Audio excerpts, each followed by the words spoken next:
Hello, everyone. Thanks for joining us. We're here today with our friend Howie Singer. Howie's book, titled Key Changes, The 10 Times Technology Transformed the Music Industry, co-authored with Bill Rosenblatt, was published by Oxford University Press. Howie's an expert on innovation and data analytics in the music industry who played a leading role in the transition to digital music delivery. At Warner Music Group, he served as SVP and Chief Strategic Technologist, analyzing new business models and services. He also has taught a graduate class on data analysis in the music industry at NYU, and how he spent the first part of his career at Bell Labs and AT&T, where he co-founded A2B Music, an early digital music startup. And many years ago, Howie and I worked together at Bell Labs also. You can learn more about the book at Oxford University Press. So Howie, welcome and congratulations on all your great work. Thanks. Thanks so much for doing this. Well, it's really great to reconnect after, having known each other for so many years. And, we're both kind of, to some degree, in the publishing industry, or at least publishing books. So what else would you like people to know about you? I guess the only thing is that in addition to teaching and uh, writing the book, I also am still consulting on tech issues for the music industry, for the Recording Industry Association. I'm on the advisory board for a startup that looks at streaming fraud, which is a data issue. And so, between that and teaching and trying to have some fun as well, not working full time anymore, I'm pretty busy, which I like. I'm not one of those to sit around. So I like, and my wife is semi-retired too, so the two of us keeping busy is good for us. Absolutely. I hear you. I totally agree. So, as I mentioned, Howie and I go way back, and I think we first met when I was at Bell Labs Indianapolis, and Howie was at Bell Labs in Holmdel, New Jersey, which I ended up at later. So what do you remember the most from your early days at Bell Labs? I've thought about it a lot lately because the TV show Severance on Apple Yes. uses the building that we worked at, Bell Labs in Homedale, which now is called Bell Works. It's not associated with any remnant of the Bell system anymore. But they use it as the site for filming shots of the headquarters of the fictitious company that Severance is based on. There are people that come there just to tour the building now, to see Yeah. it, not because of the Bell Labs heritage, but of Lumen, the company in Severance. And what I remember feeling really, really lucky for a bunch of reasons when I first started at Bell Labs. First of all, it was a great place to work, as you know. There were just so many smart people there. Yeah, Um, absolutely. that ended up upsetting some folks because they went from being the very top at whatever school they came from to maybe not being the top because, there were just so many smart people.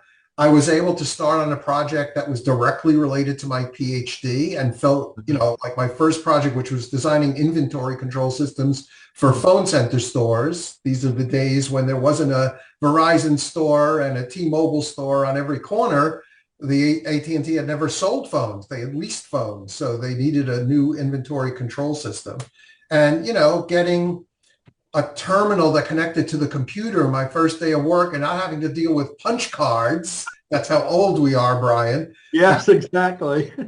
the other thing is that Homedale building was sort of the Googleplex of its day, right? In terms Yeah. of the food wasn't free. It was subsidized. So it wasn't like Google in that aspect. But in terms of facilities, a library and medical facility and sports programs for people to play volleyball or softball, or I didn't do it, but people had ski trips that they coordinated. It was Yeah. like any Yeah. activity you could think of because at its heyday, there were 7,000 people a day working there. And the environment was great. I recommend if anybody's interested in that history to read not my book, which covers the music industry, but The Idea Factory, which Yeah. tells the history of Bell Labs and the transistor and the cell phone and other things. And it was just a great place to be. And I remember feeling real lucky. And the last part of being lucky was that the other job offers I had, which were to be a professor somewhere, paid a lot less than the Bell Labs job. So that was another reason to feel lucky.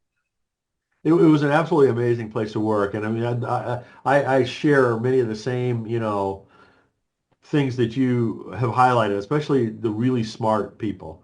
Um, that was just an amazing consolidation, point. At that point in time, it was before, Silicon Valley was anywhere near what it is today. And, it's just a high concentration of great people. So tell us about A to B Music and how that got started, because that was still while you were in the AT&T world. Yeah, it was. It's sort of my last job at AT&T, and T, and you and I knew each other when we were in consumer products, and I worked on when AT&T tried to get back into mobile phones, and we had video phones, the precursor of FaceTime on our Right, right. smartphone, and all those kinds of things. But the last job I had at AT&T was in an organization that was trying to take research technology and turn it into products and businesses, startups, intrapreneurial ventures inside Right. the company.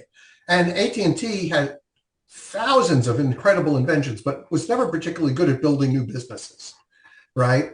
They struggled with that. And so having a dedicated team to work on that, and the people in research had been working on audio compression to take files of music, zeros and ones off the CD and compress them down by a factor of 20 so they could send them over the network. And at that point, the network meant the phone network, not broadband. And so it took 12 minutes to send one song.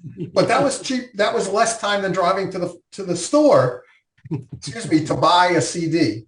And a guy showed up and joined AT&T Solutions named Larry Miller, who now is the head of the music business program at NYU, where I teach. And he was also interested in starting new businesses. And so we put together what I had been working on and his expertise in the music industry. And we started pitching the music companies. This is 95, 96, several years before Napster, that music is going to go get delivered over networks, and you want to get into that business now. And of course, that's a difficult thing to convince those people to do when they still were making more money than they ever had in their history, mostly driven by the profits from the CD. So Wow. any profitable business always has a hard time shifting to something new. But, we called this internal startup A to B Music, which stood for atoms to bits, taking the atoms of physical goods and turning them to bits that flow over networks. And just to give you an example of how tough it was to pitch that and persuade people, people asked us, why are you calling it A to B Music? And I explained just the way I just told you. And the music executive said, don't ever call my music bits again. So we changed the meaning of the name, kept the name A to B Music, but then it meant the shortest distance from point A to point B Oh, was the goodness. network as opposed to driving. So we could keep the name and the business cards and everything else, but we never just said your music is bits again, because they were upset by that. Well, so, I mean, this was another classic case, just like so many others, of the innovator's dilemma. The book by Clayton Christensen, right? Yes. Where he goes through in great, detail and analysis of all these different companies that could not compete with themselves to cannibalize their expensive, profitable businesses. Right. And that's why when people say, well, the music industry was so dumb when Napster came along and they did all these foolish things. And I said, true, but it's true for every business. Who made the electric car a real thing? It wasn't Ford. It wasn't Toyota. It was Elon Musk and Tesla that showed you could make a cost-effective electric car. It always is the other. Why? Because they were making hand over fist money with gas cars. So Right. it's always hard, as you say, the innovator's dilemma is not unique to music. And, for me, the lucky part was it helped me make this sort of mid-career transition from being an engineer at Bell Labs to being somebody that understood technology in the music industry. Yeah, yeah. That was so wonderful to see that happen. And so what happened with A to B? Where did that end up? The plan was to spin it out of AT&T. We actually had somebody assigned from like corporate M&A to help us do that, because we had said this can't survive inside of AT&T. It needs to raise more money, first of all, because we're up against companies that are raising money from venture capitalists. And AT&T's been generous with the budgets, but you don't want to spend double what you're spending, which is at least what you have to do to get started. And so that was the plan. And then this is one of the reasons AT&T fails. Executive one, who was in favor of the spin out, was moved somewhere else. And executive two took over and said, we're not spitting this out of AT&T. We should just do this ourselves. And Larry and I and the 15 people that had planned to go out of AT&T with the spin out, I had already filed my retirement papers to leave AT&T, walked out the door. Right. And we joined another startup that was in this space. We were one of the companies that was thinking of investing in us if we spun out, helped us to find a new home, basically, in a startup that was funded by SoftBank and Microsoft. And so we joined this company called Reciprocal for a couple of years that was active in the same way, trying to do digital delivery of media. They had focused on books and publishing, not music publishing, but book publishing and ebook. Really? And they wanted to add entertainment to that portfolio, and so we became that part of the company. AW Music continued inside of AT&T, but never really succeeded in that incarnation of it. And we continued for a couple of years, and then we're ready to raise another round of financing when 9/11 happened, and that round of financing never closed, and the company we joined folded like many others in the dot-com bubble, and then things really got hurt at 9/11. Yeah, and I went through the same thing. All the investment in the telecom, datacom, technology world really went away. Yeah. So for a while. Those shares, you've done this too in startups, those shares in the startup ended up not being worth anything because when we joined this other company, we had shares. But where it also ended up was that I was now a person who knew the music industry to a degree that I hadn't before, at least not so much the music industry in the large, but the digital transformation of the music industry I was an expert in. And so when Warner Music in 2002 started looking for somebody with that background, literally 1,000 people applied for that job. Wow. And I got it, right? Good for you. Lucky. And I never would have gotten that job if I hadn't had that experience. So yes, AW Music financially didn't do necessarily what we hoped it would do, but it positioned me to get that job at Warner Music that I never would have had otherwise. Very cool. Very cool. So, we've talked a lot about the technology disruption, both the music industry and the telecom industry that we've been through. How much do you see parallels between the two? Well, I think you already covered the parallel, how hard it is for the successful people to make the change, right? So that is certainly a parallel. I mean, I even had in my notes the words innovator's dilemma, as you already used them. It's always hard to cannibalize your own business. But, this sort of gets to what's in the book, because one of the things I think that is true is that companies who are really healthy have a tough time making the change. Companies who, on the one hand, are healthy but see warning signs that things are going to head south, make the change, right? And this has happened throughout the history of the music industry. MTV wanted music videos for free. Most of the labels didn't want to give them for free. Then there was a downturn in the industry, and suddenly music companies that weren't giving their videos away were giving their videos away because they saw value in the promotion. And today, streaming has brought the music industry back to health. It's still not as large as it was in the peak of the CD era if you count inflation, but the music industry is well aware of the slowdown in revenue growth from streaming, particularly in the developed nations. So US, UK, Germany, Japan, all those places where incidentally people pay more for their streaming subscription. Is it growing? Yes. Are there still new consumers to get to? Yes. But that growth is slowing. And the areas of the world where it's growing the fastest are India and sub-Saharan Africa and Eastern Europe. And wonderful to have more and more customers in those places. China's gone from not even being on the list of top revenue producers for the music industry worldwide to being number 5 over the course of the time I've been in the music industry. But each of those customers is in an economy that has far less disposable income, that the cost of having a smartphone and the mobile service to go with it is more expensive relative to their total income. So they get charged less. So the growth is coming from consumers who deliver less ARPU, average revenue per user, right? And the slowdown is coming from those. And all the music companies know this.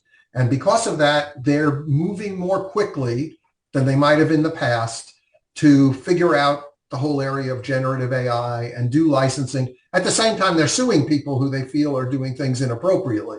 But, you know, the hope is that they will get to a mutually acceptable licensing agreement. Well, the transition you just described sounds so much like the cellular industry was. Right. Sure, the penetration and the high cost of services and phones here in the U.S. That, you know, prevented its adoption early on in so many developing countries, which eventually changed too. Right. Very similar kind of rollout. So let's talk more about the book. As I mentioned, the title is Key Changes, the 10 times technology transformed the music industry. How did you decide to become an author and write a book about this? I remember thinking that some of the things I had lived through at AT&T were worthy of a book. I remember being on a trip to Japan to talk about bringing certain aspects of manufacturing back to the US.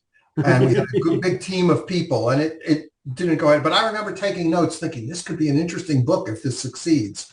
And when I was sitting at Warner Music, through the dawn of iTunes, through the start of Spotify, through the launch of YouTube, I said, this is a fascinating time, these changes that are happening. And I started taking notes and thought someday I'll write a book about this era of, you know, Napster and what happened to the music industry. I was fortunate, though, I stayed at Warner Music for 15 years. So by the time I left, there had been several books written about that phase of the industry, Appetite for Self-Destruction, just to name one, that was critical of the music industry, as you can tell by the title. And there were others that about the MP3 and all of that. So I had gradually shifted in my mind, well, I'll maybe write a book someday, but it'll be broader. It'll be about the entire history of the music industry, and not just this era, because just as I told that story about MTV, I could tell you stories about, you know, the cylinder and the record, and the fact that the record, which sounded worse than the cylinder, won the format war. Why? Because consumers thought it was more convenient. Convenience always. Isn't that crazy? Yet another instance of the innovative dilemma. Edison didn't want to hear it because he said, but the cylinder sounds better, you know? So there were all these other stories that we could tell. And I was teaching at NYU by then, and when COVID hit, right? And I literally started writing. I went back to that folder with all my notes, and I wrote 2 chapters. I wrote the chapter about the download era, and I wrote the chapter about the streaming era, both ones I had lived through, so I didn't have to quite research in the same way. And I sent it to people I knew in the industry. One of them was Bill Rosenblatt, who had been an author and wrote for Forbes, and also is an adjunct professor at NYU where I teach. And Bill said, this is a great idea. I have 5 book ideas, and this is better than any of them, number one. Number two, you told me this is going to be a textbook. Nobody writes textbook anymore. You should write a trade paperback, which can be used as a textbook, which is with NYU now. And 3, do you need any help? And knowing how long it had taken me to write those 2 chapters, I said, you betcha. And for example, he was much better versed about radio than I was. And so he wrote that chapter. So we divided up the chapters. Fortunately, Amazon made deliveries during COVID, so I could get books for research. Many of the university libraries made more stuff available electronically, so I could, you know, get PDFs of books through NYU's library. And literally we spent, you know, that year of lockdown basically writing this book. Well, good timing for that, right? I mean, so, you know, it's just kind of amazing to me. I know I try to think back to all the different forms music recording has taken. Can you do a quick summary of that for us? Yeah, getting to the 10 is interesting, and they're not all physical formats, because what we really focused on were the things that were the dominant music experience, most of which were on physical media and now streaming and downloads, digital forms. But we really thought about the things that were the main music experience, because we'll come back to this. Every time there's a new format that becomes the main music experience, the industry changes. It's as if you have a big earthquake of the technologies coalescing to make something new. And if it takes off, and there have been lots of failures, right? Quadraphonic stereo was a thing at one time, never really became the main experience though. But when it becomes the main experience, there are aftershocks that percolate through the industry and change what artists do and change how the distribution channels work. And so the 10 things that we focused on were the phonograph, which really has to do with cylinders and those discs, the 78 disc, right? 78 RPM, so not very much material. Radio, which was not a physical format, but was the dominant music experience in part because of the Depression and the availability of, quote, free music once you had the radio. You didn't have to buy records anymore. Then the record returned when long playing records were invented. Then tape. Then we covered TV and MTV, because again, that became the dominant music experience for young fans, was the MTV. We talk about it as the MTV generation even, right? Sure. So we have television and MTV, then the compact disc, which again took the industry to enormous heights, which you and I lived through. And I'll just digress for 1 second to say that part of the reason it was such a huge revenue and profit generator is that people like you and me bought things we already owned a second time. That's true. Absolutely. Right? It came about in the early 80s, but if you liked Fleetwood Mac, you bought Rumors again. And so it wasn't only that people were buying new music from Madonna or Cyndi Lauper or Michael Jackson, they were also rebuying their entire collection, right? And so that's part of the reason that drove to new heights. So that was the download, the compact disc era. And then Napster happened in 99. That was the peak year for CDs, and it was downhill from there. Industry lost 40% of its revenues in 3 years. And it didn't start to pick up until what had now proven to be somewhat of a transitional format, the digital download, Apple and the iPod in the early 2000s. And it did make money, but CDs had been so profitable that the download never really replaced the continuing decline in CD revenue, which was so profitable. Then streaming video, we have the world of YouTube and TikTok now, which is distinct from streaming music in many ways. And then the last of the 10 is artificial intelligence, which plays a role in smart speakers, which is part of our music experience in the home now, as well as all the generative stuff that's the topic in the music industry these days. So those are the 10 formats we chose to focus on. Wow. What a saga. You think about the decades, that all happened, and the changes that, whether you say it's the technology drives it or not, I mean, just tremendous changes to the industry. Right. Monumental. And the nice thing about that is that everybody listens to music, right? So not that everybody has experienced all those transitions, but at least a couple of them, right? I mean, even young folks. At least a couple. And I wouldn't go so far as to say everyone, but everybody has, most people really identify with music, and typically, their peak music years or their teen years or college years. What is always true, and this is true for all of us, a song will come on and you'll say, oh, that was college, or, oh, that's when I met my wife. Right. And it's sort of like odors that trigger memories. Songs trigger memories. Right. And what's interesting today, of course, is that you pay for one monthly fee. You have the entire recorded music history available at your fingertips through one of these. Isn't that crazy? That too is really a remarkable experience. And it's a bargain. Right. We can complain about prices if we want, but it's an incredible bargain. Yeah, absolutely. So in the book, you talk about the 6 C's. Could you list those for us and talk about their impact? Sure. And the toughest part was coming up with phrases that started with the letter C, right?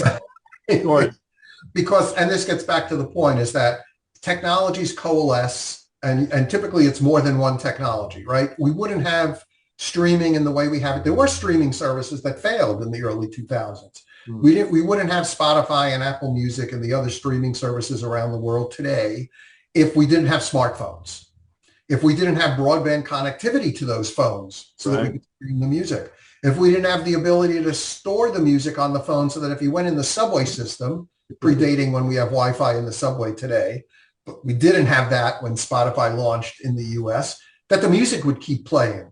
But if I'm going to store music on the phone and I quit the service, how do I get the music to stop playing? Because you're no longer subscribing. That was part of my job to worry about when I was at Warner Music. So cutting edge technology is always the first thing we talk about in every one of the services. What technologies have to come together? Those audio compression technologies that AT&T, helped to invent, magnetic tape recording that enabled that, obviously the technologies that gave us the birth of the phonograph in the first place. So there's always a group of technologies that come together that enable this new format, if it's going to be the successful one. And once it becomes the dominant format, 5 other parts of the business adjust. And we don't always tell the story in the same order. It just gave us a way to tell the story that didn't necessarily have to be chronological each time. So we talk about creators, the artists themselves. What do they change? Today we have TikTok and we have artists making songs where the hook and the intro come earlier and earlier. Because if you're going to make TikTok videos, you only got 30 seconds and you don't want people to miss. And in streaming, you don't get paid unless it gets listened to for 31 seconds. It doesn't count as a play. So that means that songs like Papa Was a Rolling Stone, which has a lengthy, wonderful introduction that goes on for minutes, typically wouldn't happen today, right? Because they want to hook you into the music right at the start. So how do the creators change? Vinyl records became a template for concept albums, right? Like Sgt. Pepper's Lonely Hearts Club Band, although that may be the one people think of. The first person to make a concept album was Frank Sinatra. He made the first Christmas album on records. I did not realize that. This is the second C. Again, artist doesn't work. Channels. How do the distribution channels adjust? Let's pick a specific example. When the CD came out, the industry was selling vinyl and it was selling tapes. And record store says, you want me to sell something else? Besides, I have 2 versions of Michael Jackson's album. Now I have a third. I just updated my store. I don't have racks that can hold this little case for the CD. They actually had to invent something they called the long box that was very wasteful ecologically, that was shaped rectangularly like this, that 2 of them could fit next to each other in the slot for an album. And they have to replace the fixtures in the stores. So channels, consumers, not the word that we love, but fans starts with F, not with C.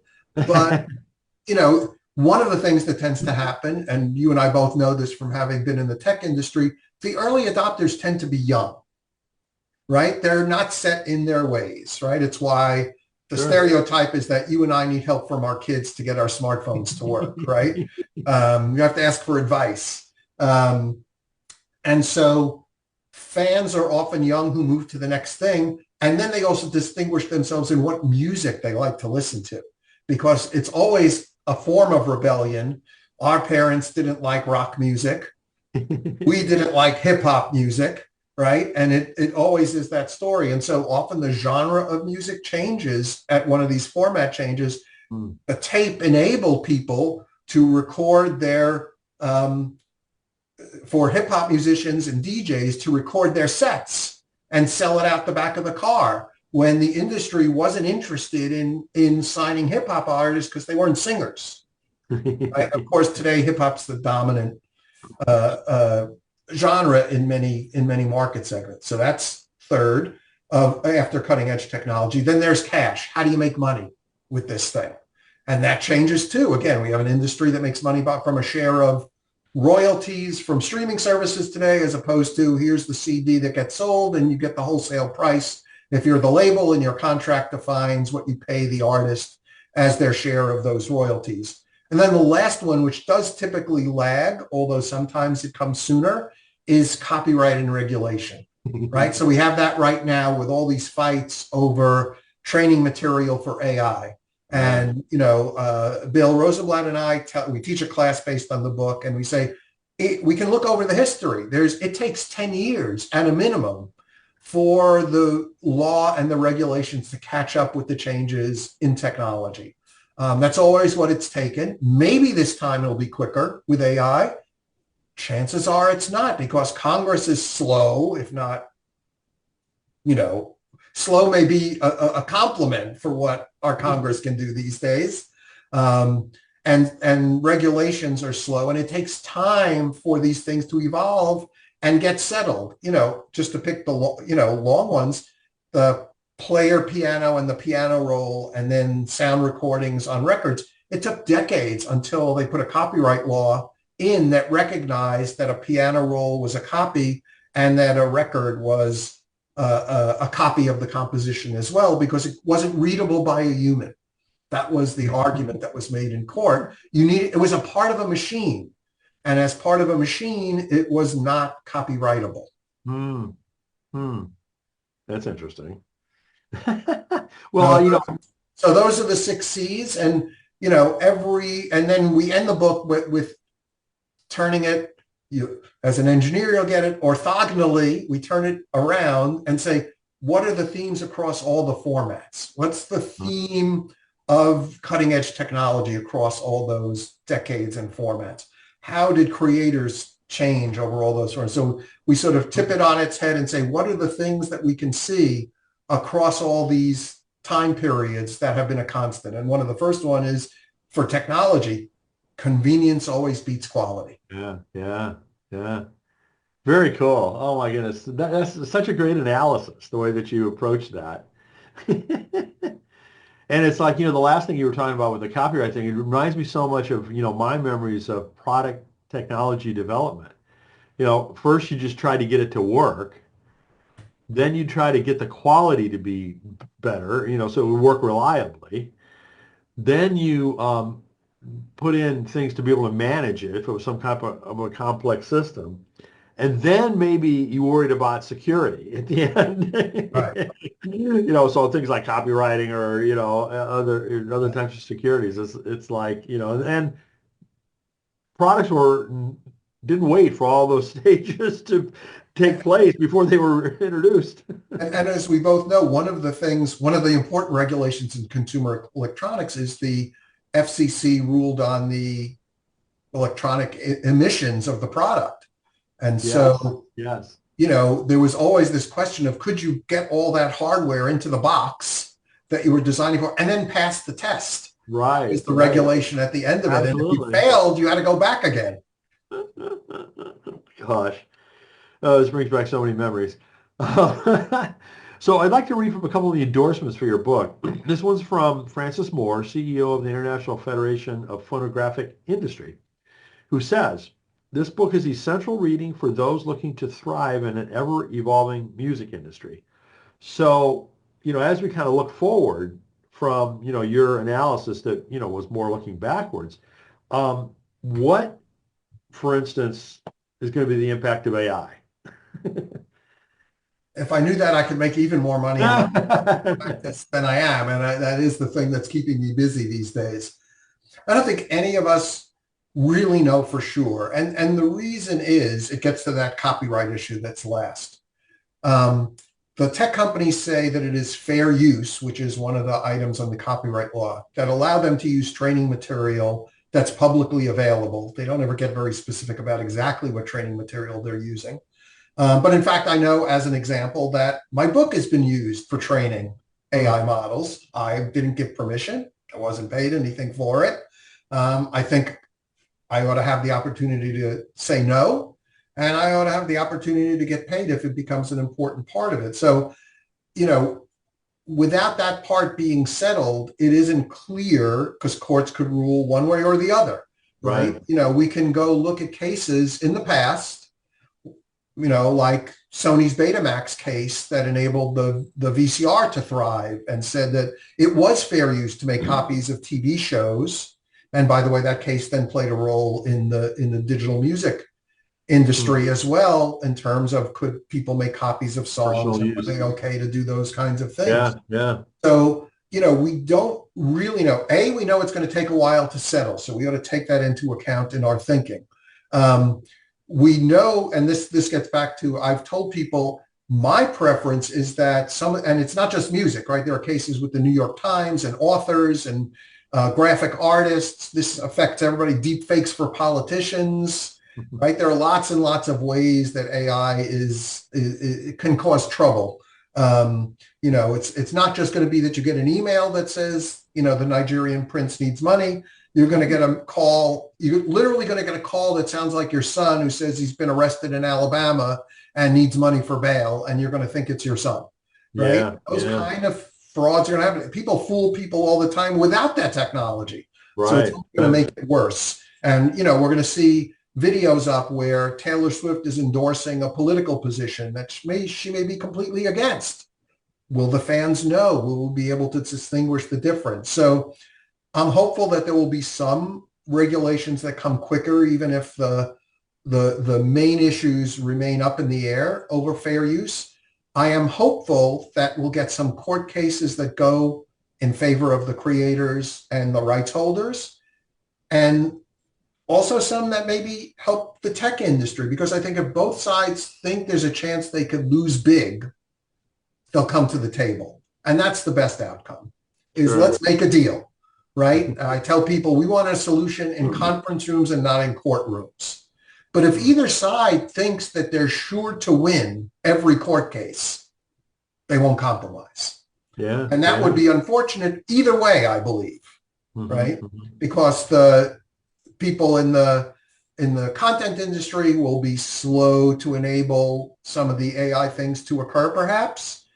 And on the other side, if they don't think they have to pay, there won't be an acceptable solution on the licensing side. So that to me is what I hope will occur, but we don't know. And every court case could change it, because fair use is very fact specific. They will reference previous cases, but it's always depends on what the judge sees in that particular case on that particular day. Well, let's talk about the content creation aspect of AI also, right? I mean, it will soon be, if it's not already, the case that it's indistinguishable Right. in many cases as an object, an entity that was created by a human versus created by AI. What is your view on, what that means? I am a huge proponent of it if it's done with permission and the participation of the artist. And the best example I can cite, and I can get you the link so you can include it in your newsletter, is Randy Travis, the great country artist.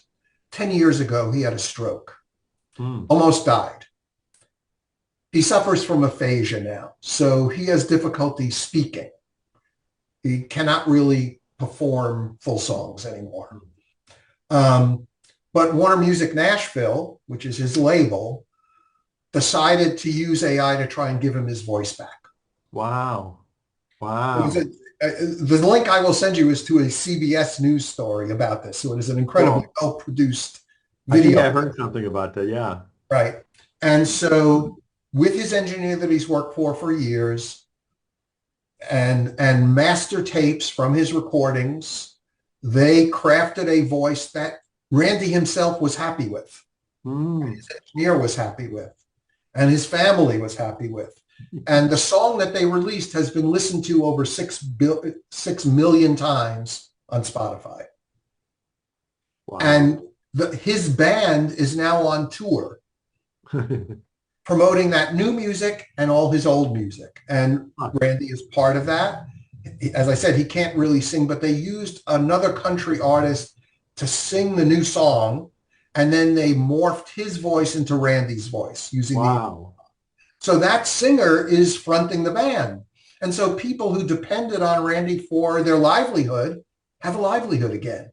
And he is making music again, which is something that he devoted his life to.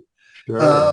And I've heard him talk about this. And again, it is sad that it's wonderful that he was able to survive, because literally his wife said they thought they were going to lose him to this stroke.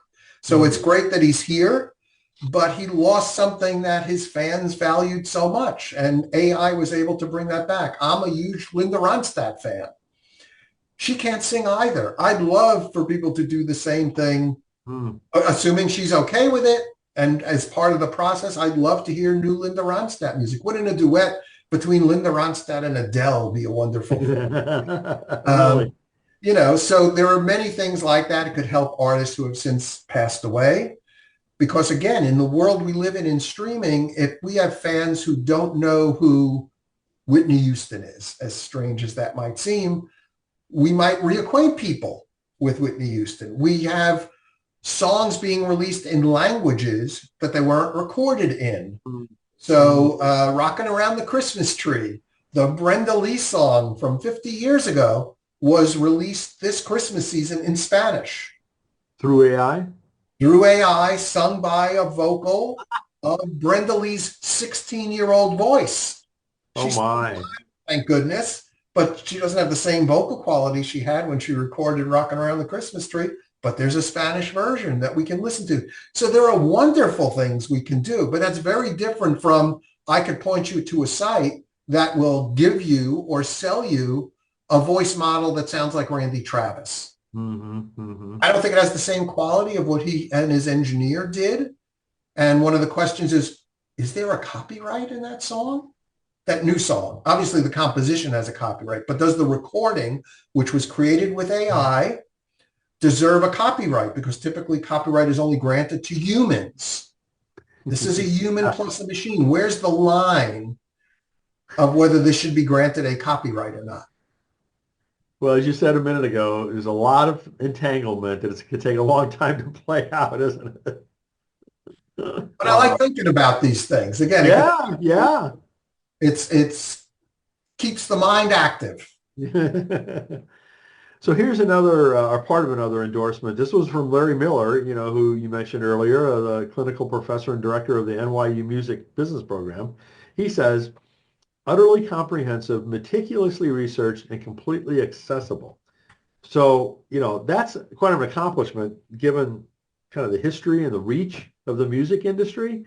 And I know you said earlier that, during COVID, that really gave you an opportunity to do that. But I mean, how long did that take and how did you go about it? Well, again, both Bill and I had been in the music industry for years, and people were willing to talk to us because they were stuck at home too. So we did a whole bunch of interviews with people ranging from Nick Rhodes of Duran Duran, who I had met on a project that I was on at Warner Music, to Arabian Prince, who was one of the founders of NWA, the hip hop group. So we had contacts that we could go interview and ask questions that were there firsthand. Some of them, the guy at Sony, who was the leader of the team that promoted the CD when it first came out, is somebody that we knew. So, and people were stuck in their houses, so they were probably more willing to say yes than they might have been otherwise if they were out performing. So, we were lucky enough to get them to interview that. And again, the nature of the book was, I can point you to books that are all about the phonograph, or I could point you to a book that's all about copyright through the years. But we were trying to do both of those things at once, right? And so we could read the 6 books about the phonograph, which I did, right? And use that as research for that chapter and through our filter of these 6 C's.